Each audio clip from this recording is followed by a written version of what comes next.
पत्नी के मरने के बाद बूढ़े पिता ने लिया एक ऐसा फैसला जिसे सुनकर बहू बेटे के पैरों तले जमीन खिसक गई। दीनदयाल जी बार बार बेटे के कमरे की तरफ देख रहे थे ताकि वह ऑफिस के लिए निकले तो दो बातें करूं। जैसे ही राजेश कमरे से निकला और बैठकर जूते मोजे पहनने लगा, दीनदयाल जी बोले, बेटा राजेश, क्या ऑफिस जा रहे हो? राजेश ने कोई उत्तर नहीं दिया तो वह दोबारा हिचकिचाते हुए बोले, वह मुझे कुछ कहना था, अब कहते हुए अच्छा तो नहीं लग रहा कि एक बाप बेटे से फरमाइश करे, क्योंकि बच्चे पिता से फरमाइश करते हैं तो समझ में नहीं आ रहा है, मैं कैसे कहूँ? राजेश चीखते हुए बोला, पापा, जूते मोजे पहनकर सोने तो जाऊंगा नहीं। मुझे आपकी तरह इतना आराम कहाँ है कि दिन भर घर में बैठे बैठे और सब कुछ मिल जाए। देख तो रहे हैं कि तैयार हो रहा हूँ, दफ्तर ही जाऊंगा ना, और मेरे बोलने से कौन सा आप रुकेंगे? जो कहना है साफ साफ कहिए, मेरे पास वक्त नहीं है। वो ठहर ठहर कर बोलते, बेटा अब कैसे कहूँ, तुम्हारी माँ रहती तो मैं तुम्हें इतनी तकलीफ नहीं देता। वह मैं यह कह रहा था कि अगर तुम्हें वक्त मिले तो मेरे लिए दो शर्ट ला देना, क्योंकि मेरी दोनों शर्ट के बटन टूट रहे हैं। तुम्हारी माँ होती थी तो लगा देती थी, और वह शर्ट इतने पुराने हो गए हैं कि हर रोज वही पहनकर बाहर निकलता हूँ तो जान पहचान वाले टोकते हैं। तभी उधर से दीनदयाल जी की बहू अंजना आई और बोली, बाबूजी, आप हर समय इसी ताक में रहते हैं कि यह जल्दी में हो तो कुछ फरमाइश कर दूं, तब तो इसे पूरा करना ही पड़ेगा। और आप तो ऐसे कह रहे हैं जैसे माँ जी के जाने के बाद हम आपका ख्याल ही नहीं रखते। ऐसे तो आप शेर बने घूमते थे, अब क्या हो गया? अब क्यों भीगी बिल्ली बनकर बेटे से कह रहे हैं? और हाँ, मुझे माँ जी की तरह खाली मत समझना कि सारा दिन चूल्हा चौका करो और फिर सबके शर्ट के बटन लगाती रहो। दिनेश लाल बोले, बहुत सही कह रही हो, वह घर संभालती थी पर अपने चेहरे पर सिकन आने नहीं देती थी। विमला के जाने के बाद मैं तो जैसे अनाथ ही हो गया, और वैसे भी कमाऊ पिता बोझ नहीं होता, पर बिना माँ के पिता बेटे पर बहू पर बोझ बन जाता है। समझ सकता हूँ, मैं तुम लोगों के लिए परेशानी बन गया हूँ। आए दिन तुम लोगों से फरमाइश जो करता रहता हूँ।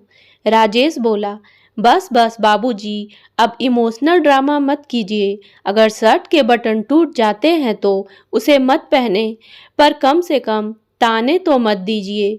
याद है ना, बचपन में जब मैं नई शर्ट मांगता था तो कहते थे कि नहीं, क्या ज़रूरत है, तुम्हारी माँ बटन लगा देगी। तो अब आपकी भी समस्या का मेरे पास समाधान है। वह हैरानी से बोले, वह क्या? बेटा, राजेश अंजना से बोला, अंजना, मेरे शर्ट पुराने हो गए हैं जो अब ऑफिस पहनकर जाने लायक नहीं है। ऐसा करो, उसमें से दो शर्ट निकाल कर बाबूजी को दे दो और मेरे लिए दो शर्ट ऑनलाइन ऑर्डर कर देना। ठीक है बाबूजी, आपकी समस्या का समाधान हो गया। और पैसे कोई पेड़ पर नहीं लगे होते हैं। इतना कहकर राजेश ऑफिस चला गया। उनके जाते ही अंजना बोली, बाबूजी, क्या माँ जी ने आपको कभी नहीं बताया? मुझे तो बात बात पर टोकती थी कि जाते हुए इंसान को टोकना नहीं चाहिए। आप तो ताक में बैठे रहते हैं। अगर मैं ना रहूं तो आप तो अपने बेटे को चैन की सांस भी नहीं लेने देंगे। इतना सुनाकर अंजना वहां से चली गई। दोपहर में दीनदयाल जी फ्रिज से पानी की बोतल निकाल कर ले जा रहे थे तो अंजना बोली, बाबूजी, कहाँ चले? वह पलट कर देखने लगे तो अंजना बोली, पानी की बोतल तो निकाल ली, पर कभी बोतल भरकर भी रखी है? अब शाम को अगर यहाँ कोई मेहमान आया तो मैं क्या करूँगी? मैं पानी लेने से मना नहीं कर रही हूँ, पर जितना पानी ले लेते हैं उतना ही भरकर फ्रिज में रखा भी कीजिए। दीनदयाल जी ने चुपचाप एक बोतल पानी भरकर फ्रिज में रख दिया और अपने कमरे में चले गए। शाम में अकेले उनका मन नहीं लगता। अभी तो पत्नी को गुजरे हुए 1 साल भी नहीं हुआ है और जीवन बोझ जैसे लगने लगा है। यही घर था जब आते जाते उनकी पत्नी उनका हाल चाल पूछती और चाय पानी देती रहती। अब तो बिना 2 बात सुने पानी भी नसीब नहीं होता। क्या सच में पत्नी के मृत्यु के बाद एक वृद्ध व्यक्ति बच्चों के लिए बोझ बन जाता है? दीनदयाल जी को तो कुछ ऐसा ही महसूस हो रहा था। शाम होते ही दीनदयाल जी छोटे बच्चे की तरह घर से भागना चाहते थे। जैसे ही वे बाहर निकलने लगे, अंजना आई और उनकी तरफ 2 शर्ट फेंकते हुए बोली, लीजिए बाबूजी, यह दोनों शर्ट रख लीजिए और जिस शर्ट का बटन टूटा है उसे काम वाली शीला से ठीक करवा लेना। शायद उसे आप पर दया आ जाए, क्योंकि मुझसे यह सब काम नहीं होगा। दीनदयाल जी ने चुपचाप खुशी से एक शर्ट को खूंटी पर टांग दिया और दूसरी को पहनकर बाहर पार्क में अपने जैसे कुछ वृद्ध व्यक्तियों के साथ बैठने चले गए, क्योंकि वहां उनका मन हल्का हो जाता था। वहीं उनके एक मित्र कैलाश बाबू बैठे थे। बातों बातों में वह बोले, दीनदयाल जी, यह शर्ट क्या आपके बेटे की है? क्योंकि एक रोज वह मेरे बेटे से मिलने घर आया था, तब मैंने उसे पहने हुए देखा था। मेरे बेटे को यह रंग बड़ा पसंद आया था। उसने चर्चा भी की थी, इसीलिए यह शर्ट मुझे याद है। दीनदयाल जी एक पल को लज्जित हुए, फिर मुस्कुरा कर बोले, कैलाश बाबू, अब क्या बताऊं, बेटा जिद पर अड़ा था कि बाजार चलिए, नई शर्ट खरीद लीजिए। मैंने कहा, रोज दफ्तर जाते हो और 2-3 महीने में ही अपने पहने हुए शर्ट छोड़ देते हैं। क्यों पैसे बर्बाद करने, और मुझे कहाँ जाना है, मैं पहन लेता हूँ। पता है आपको, मान ही नहीं रहा था, बड़ी मुश्किल से माना है। इतना कहकर बेचारे झूठी हंसी दिखाने लगे। कुछ घंटे बाद घर लौट कर आए और शर्ट खोलकर दूसरी खूंटी पर टांग दी और फिर से अपनी पुरानी शर्ट को पहन लिया। थोड़ी देर बाद जब बेटा दफ्तर से लौटा तो बहू ने उसके लिए गर्मा गर्म चाय पकौड़े बनाए। वहीं दीनदयाल जी भी थोड़ी दूरी पर कुर्सी पर बैठे थे। अंजना ने चाय के साथ उन्हें सिर्फ 2 ब्रेड दिए और बोली, बाबूजी, तेल की चीजें आपको हजम नहीं होंगी, इसलिए आपको पकौड़े नहीं दिए हैं। इतना कहकर वह पति के पास जाकर बैठ गई। राजेश दीनदयाल जी की तरफ देखते हुए बोला, बाबूजी, क्या अंजना ने आपको शर्ट नहीं दी? दीनदयाल जी बोले, हाँ बेटा, बहू ने तो शर्ट दे दी है। राजेश बोला, फिर पहनी क्यों नहीं है? दीनदयाल जी बोले, आज ही पहनकर नीचे गया था। बेटा बोला, क्या हुआ, शर्ट फट गई या कोई दाग लगा दिया? तभी अंजना बोली, हाय हाय बाबूजी, आपको पता है वह कितनी महंगी शर्ट थी? महीनों से यह पहन रहे थे। अभी 2 महीने पहले ही तो इन्होंने उस शर्ट को छोड़ा था। ड्राइवर कब से मांग रहा था कि मुझे सर की वह पुरानी शर्ट दे दीजिए, पर मैंने उसे ना देकर आपको दी, और आप हैं कि। राजेश बोला, बाबूजी, उम्र होने के बाद बुढ़ापे में लोग जिम्मेदार हो जाते हैं, पर आप तो माँ के जाने के बाद बहुत ही लापरवाह हो गए हैं। मैंने सोचा था कि आपको गांव से लाकर यहाँ रख लूँगा तो आप कुछ सीखेंगे, पर आप तो, यह आपकी बहू आपके लिए इतना सोचती है और आप उसकी परेशानी बढ़ाते हैं। दीनदयाल जी बोले, नहीं बेटा, ऐसी कोई बात नहीं है। शर्ट ना तो फटी है और ना ही कोई दाग लगा है। वह क्या है कि मैं उसे पहनकर नीचे गया था। कैलाश बाबू ने वह शर्ट देखी और बोली कि यह शर्ट तो आपका बेटा पहनता था, तो मुझे लगा उनके मन में तुम्हारे लिए कहीं गलत विचार ना आ जाए, इसलिए मैंने उसे उतार कर रख दिया। राजेश बोला, क्या ज़रूरत थी आपको वह शर्ट पहनकर कैलाश अंकल से मिलने की? और गलत विचार उनके मन में नहीं बल्कि आपके मन में आया होगा कि मैं पुरानी शर्ट पहनकर जाऊं और लोगों को दिखाऊं कि देखो मेरा बेटा मुझ पर ध्यान नहीं देता। इतना कहकर राजेश वहाँ से चला गया। अंजना बोली, बाबूजी, आज आपने इनका मूड खराब कर दिया। ऐसा कीजिए, रात में आप अपने कमरे में ही रहिएगा, मैं आपका खाना वहीं दे दूंगी। दीनदयाल जी बेचारे बिना गलती 4 बातें सुनकर चुपचाप अपने कमरे में चले गए। अगले दिन अंजना फ़ोन पर अपनी माँ से दीनदयाल जी की शिकायत कर रही थी। क्या कहूँ माँ, माँ जी की जगह अगर बाबूजी मर जाते तो मेरे लिए अच्छा होता। कम से कम माँ जी घर के कुछ काम करके मेरा हाथ तो बटाती थी, लेकिन अब मेरे सर पर एक बोझ छोड़ गई है। दिन रात कोई ना कोई बखेड़ा खड़ा कर देते हैं। इससे अच्छा तो यह गांव में ही रहते। दीनदयाल जी यह सब बातें सुनकर चुपचाप अपने कमरे में ही बैठे रहे। कुछ दिनों बाद उनकी काम वाली शीला आई और बोली, बाबूजी, आप कुर्सी पर बैठ जाइए, मैं आपका बिस्तर झाड़ देती हूँ। लगता है कई महीनों से चादर नहीं बदली है और आपको बदबू भी नहीं आई। दीनदयाल जी बोले, बेटी, बड़ी मेहरबानी होगी अगर चादर झाड़ कर फिर से लगा दोगी। बदबू तो आती है, पर क्या करूं बेटा, मैं बहू का काम नहीं बढ़ाना चाहता। क्या तुम मेरा एक और काम कर दोगी? शीला बोली, वैसे तो मेरे पास बिल्कुल भी समय नहीं, पर अम्मा जी कहती थी जब मैं ना रहूं तो बाबूजी का ध्यान रखना। तो बताइए क्या बात है?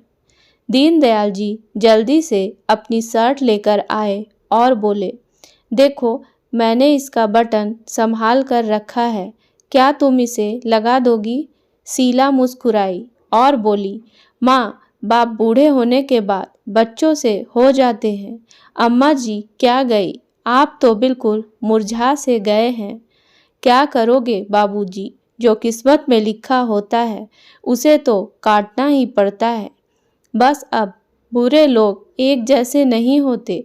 दीनदयाल जी बोले, मैं समझा नहीं शीला। वह बोली, मेरे सास ससुर को ही देख लो। मेरे सास ससुर जी रिक्शा चलाते थे, बूढ़े हो गए हैं, इसलिए अब घर में बैठने लगे हैं। एक रोज मेरा मर्द गुस्से में उन्हें कुछ बोला। ससुर जी को पता था कि बूढ़े होने के कारण बेटे से हाथापाई में तो जीत नहीं सकते। दीनदयाल बाबू बोले, फिर क्या किया तुम्हारे ससुर ने? शीला हंसकर बोली, करते क्या, जाकर पुलिस स्टेशन में रपट लिखा दी और बोले, मेरी खोली खाली करो। तुम्हें और तुम्हारे परिवार को रखता हूँ तो खर्चा भी होता है। इतने खर्चे में एक बाई लगा लूँगा तो ना मुझे दिक्कत होगी ना तुम्हारी माँ को। दीनदयाल जी आश्चर्य से शीला को देख रहे थे और बोले, तो तुम्हारे पति ने क्या कहा? शीला हंसकर बोली, कहेगा क्या, आज की दुनिया में घर और राशन में क्या कम खर्च होता है? अरे इतने पैसे में तो कितने माँ बाप को लोग खिला सकते हैं। वह दिन था और आज का दिन, आज तक मेरे मर्द ने उनसे ऊंची आवाज़ में बातें नहीं की है। यह लो बाबूजी, आपका शर्ट तैयार हो गया। दीनदयाल जी की जिज्ञासा बढ़ी तो वह बोले, शीला, एक बात बताओ, तुम्हारे सास ससुर ने तुम्हारे पति के साथ ऐसा व्यवहार किया, तुम्हें बुरा नहीं लगा? शीला बोली, बाबूजी, एक बात कहूँ, थोड़े दिन के सुख के लिए मैं अपना बुढ़ापा नहीं बिगाड़ना चाहती। आज अगर मैं अपने पति का साथ देती तो हो सकता है कल को मेरा बेटा भी मेरे साथ यही सब करता। ना बाबा ना, मुझे बुढ़ापे में अपने बच्चों पर बोझ नहीं बनना। अपनी कमाई से अगर मैं बुढ़ापे तक खा सकती हूँ तो क्यों बच्चों पर बोझ बनूंगी? जो मेरा है वह मेरे जीते जी मेरा ही रहेगा और मेरे मरने के बाद ही मैं अपना पैसा और घर अपने बच्चों को दूंगी। इतना कहकर वह चली गई। शीला की बातों ने दीनदयाल जी को सोचने पर मजबूर कर दिया कि जब एक रिक्शा वाला रिटायर होकर अपने घर में इज्जत से रह सकता है तो मैं क्यों नहीं। मैं तो एक किसान था, भले ही आज मुझे पेंशन नहीं मिलती, पर यह घर और बाकी की संपत्ति तो मेरी ही है। 2-3 दिन विचार करने के बाद वह बेटे से बोले, मुझे तुमसे कुछ बात करनी है। बहू बोली, बात क्या होगी, फिर से कोई फरमाइश होगी। राजेश बोला, बाबूजी, पहले मुझ पर बहुत बोझ है, आप और मत बढ़ाइए। माँ के जाने के बाद आप बहुत परेशान करने लगे हैं। इससे बेहतर तो आप गांव में ही किसानी करते। मैंने बहुत बड़ी गलती कर दी जो माँ के साथ आपको यहाँ ले आया। दीनदयाल जी बोले, हाँ बेटा, माँ तुम्हारे घर का काम जो करती थी, छोड़ो उन पुरानी बातों को। मैं वापस गांव जाना चाहता हूँ। अंजना खुश हो गई तो दीनदयाल जी बोले, मैं अपना पुराना मकान ठीक करवाना चाहता हूँ, इसलिए सोचता हूँ इस घर को बेचकर गांव का मकान ठीक करवा लूँ और फिर से किसानी शुरू कर दूँ। अंजना बोली, बाबूजी, यह तो सरासर धोखा है। आप मेरे घर को कैसे बेच सकते हैं। वह हंसकर बोले, धोखा और तुम्हारा घर? यह घर मैंने अपनी कुछ जमीन बेचकर और कुछ लोन पर लेकर अपने नाम पर लिया था, तो तुम्हारा कैसे हुआ। और रही बात धोखे की, तो रिश्तों में धोखाधड़ी तो मैंने सीखी ही नहीं, पर झेली जरूर है। अंजना राजेश को देखने लगी। वह बोला, बाबूजी, आपको यह सब करके क्या मिलेगा, और आखिर किसने आपके कान भरे हैं। वह बोले, मेरे कान किसी ने नहीं भरे, और एक बात कान खोल कर सुन लो, मैं किसी पर बोझ नहीं हूँ। मैं भले ही नौकरी नहीं करता था, पर एक किसान था, खून पसीने की कमाई खाता था और आगे भी खा सकता हूँ। आज जो तुम नई शर्ट और टाई पहनकर जाते हो, कभी सोचा है उसी मिट्टी और पसीने की बदौलत यहाँ तक पहुँचे हो। और आज मुझे तुमसे 2 शर्ट की भी उम्मीद नहीं, इसलिए मेरा फैसला अटल है। अब मैं गांव जाकर रहूँगा और फिर मुझे फिर से खेती शुरू करने के लिए कुछ पैसे चाहिए, जो कि अब मेरे पास नहीं है। इसलिए इस घर को बेचकर कुछ पैसे मैं अपने गांव वाले मकान पर लगाऊंगा और बाकी के पैसे से मैं अपनी ज़िंदगी फिर से शुरू करूंगा। बहू बोली, बुढ़ापे में आप सठिया गए हैं, आपकी उम्र है ज़िंदगी फिर से शुरू करने की। दीनदयाल जी बोले, देख रहे हो, शीला को एक घर से काम छूटता है तो फिर नए सिरे से दूसरे घर में काम शुरू कर देती है, तो मैं क्यों नहीं कर सकता। मैंने कल किसी को कहकर 1 हफ्ते बाद की टिकट करवा ली है। 2 दिन बाद इस मकान को देखने के लिए कोई आ रहा है, तो तुम भी तैयार रहना। इतना कहकर दीनदयाल जी अपने कमरे में चले गए। राजेश और अंजना को जोर का झटका धीरे से नहीं बल्कि बहुत जोर से लगा। दीनदयाल जी के आगे पीछे दोनों घूमते रहे, परंतु वह अपने निर्णय पर अडिग रहे और आखिर वही हुआ। उन्होंने अपना मकान बेच दिया। बेटे को परिवार लेकर ना जाने कितने महीने किराए के मकान में रहना पड़ा। फिर करीब 2 साल के बाद उसने एक छोटा सा मकान खरीदा। इस बीच दोनों गांव जाकर पिता के पैर पकड़ते और माफ़ी मांगते रहे, पर दीनदयाल जी उन्हें यह कहकर वापस भेज देते कि मेरे मरने का इंतज़ार करो, जब मैं मर जाऊंगा तो यह सब तुम्हारा हो जाएगा, पर मेरे जीते जी मेरी संपत्ति तुम्हें नहीं मिल सकती। दीनदयाल जी तो एक सीधे साधे इंसान थे, लेकिन बहू और बेटे ने जो गलत व्यवहार उनके साथ किया, इसने उन्हें कठोर बनने पर मजबूर कर दिया। दोस्तों, अगर एक माँ के जाने के बाद पिता की देखभाल हम अपने बच्चों की तरह करें तो इसमें क्या बुराई है। और अगर हम अपनी जिम्मेदारी नहीं निभाते हैं तो उनसे कुछ मांगने का हक भी नहीं रखते हैं। उम्मीद है दोस्तों कहानी पसंद आई होगी, तो मेरे वीडियो को लाइक करें और मेरे चैनल को सब्सक्राइब करना ना भूलें। धन्यवाद।